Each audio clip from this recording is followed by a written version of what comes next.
तो एक अभी सवाल मेरा ये है कि मैं गुरु के पास आया, मैंने गुरु के सबने आपने बताए हुए नियम का मैंने पालन किया, ठीक है।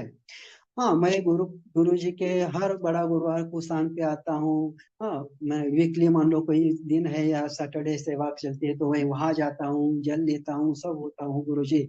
लेकिन अभी मुझे एक बंदे ने फोन किया था एक आधा घंटा पहले, और मुझे बोल रहा था कि सब कुछ तो मैं ही कर रहा हूँ, मैंने गुरु जी के सब वीडियोस भी देखे हैं।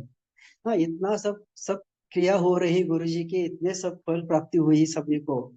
लेकिन मेरा सवाल ये है कि वो बोल रहा है कि गुरु जी अभी मेरे लाइफ में ये प्रॉब्लम क्यों आ रही है। तो शायद वो चाहे वो शारीरिक प्रॉब्लम हो या मानसिक प्रॉब्लम हो, जो भी हो, लेकिन मुझे ये प्रॉब्लम क्यों आ रही है जबकि मैं गुरु को मानता हूँ। तो मेरा सवाल आप लोगों से ये है कि आपकी क्या राय है। मैं गुरु को मानता हूँ, गुरु ने बताए हुए सब नियम को मानता हूँ, उसके बावजूद भी मेरे लाइफ में कुछ प्रॉब्लम आ रहे हैं, तो ऐसा क्यों। ओम नमो गुरुदेव। उसका कुछ पूर्व संचित होगा।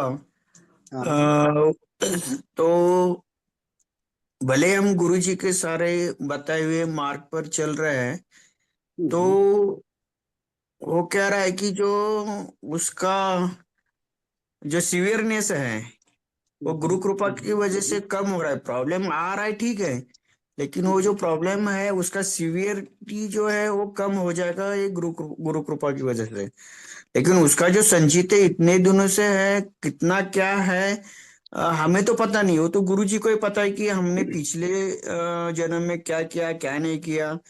तो धुलाई चल रही है तो धुलाई में वो तो आते रहेगा, ऐसे मुझे लग रहा है गुरु जी। ओम नमो गुरुदेव। ओम नमो नारायण। और बोलिए,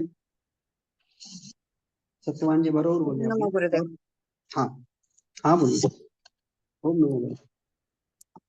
हाँ, मुझे ऐसा लगता है कि गुरु जी अ, हमारे जो भी भोग है वो पूरा करवा लेते हैं हमसे, ताकि उसमें से हम निकले तो हमारी आत्मिक उन्नति हो और हम आगे बढ़ सके। बराबर। और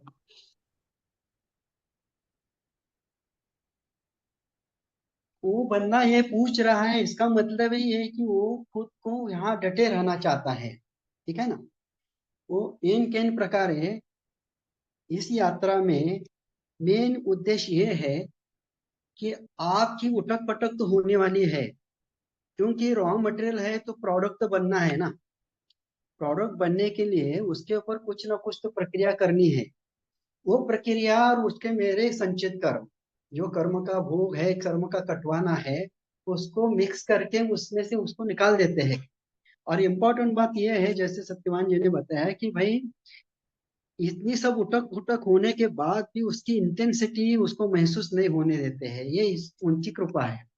मैंने आज गुरु मेरे जीवन में गुरु का आना हो गया, मैं भाग्यशाली हूँ, ठीक है ना। लेकिन ये मतलब ये नहीं कि मेरे जीवन में कुछ भी प्रमुख समस्या नहीं आएगी, ये नहीं होगा। जैसे कि मैंने लास्ट टाइम जैसे आपको बताया कि भाई मैं एक जीवात्मा जो है, मैं एक रुमाल है या एक कपड़ा है, उस मालिक के हाथ में दिया है कपड़ा साफ करने के लिए। ऐसी कितनी जीवात्मा है कि उनको अभी तक नंबर भी नहीं आया उस मालिक के हाथ में जाने का, हमारा नंबर आया उनके पास जाने का, तो हम भाग्यशाली है। ये कपड़ा अभी वो लॉन्ड्री में लिया है, अभी उसको साफ कैसे करने का है वो लॉन्ड्री वाला जाने, मैं कैसे जान सकता हूँ कि इससे इसी से ही वो साफ होगा। कौन से केमिकल यूज करना है, कौन सी प्रक्रिया उसको साफ करने में करनी है, उसका सब जो भी कुछ करना है वो मालिक तय करते हैं। हाँ, अभी वो तय करने के समय और वो प्रक्रिया करते समय मुझे कुछ दुख हो रहा है, मुझे कुछ तकलीफ भी हो रही है, तो मैं उनको उनके ऊपर बता रहा हूँ कि गुरु जी बहुत तकलीफ हो रही है, ऐसा थोड़ी होता है। मैंने तो ऐसा पढ़ा था ये वीडियो में कि इसको ऐसा हो गया, उसको ऐसा हो गया। मैंने ये किताबें में पढ़ा था, गुरु जी आपकी किताब किसी ने लिखी थी, मैंने पढ़ा था। ये भी इसमें बहुत ऐसे इसीलिए इजीली गुरु जी यहाँ से निकाल देते हैं, ठीक है ना। गुरु जी इजीली निकाल देते हैं, इसमें कोई दो राय है ही नहीं। लेकिन मेरे कर्म पूर्व कैसे है उसी हिसाब से उनकी प्रक्रिया चल रही है, ये इम्पोर्टेंट है।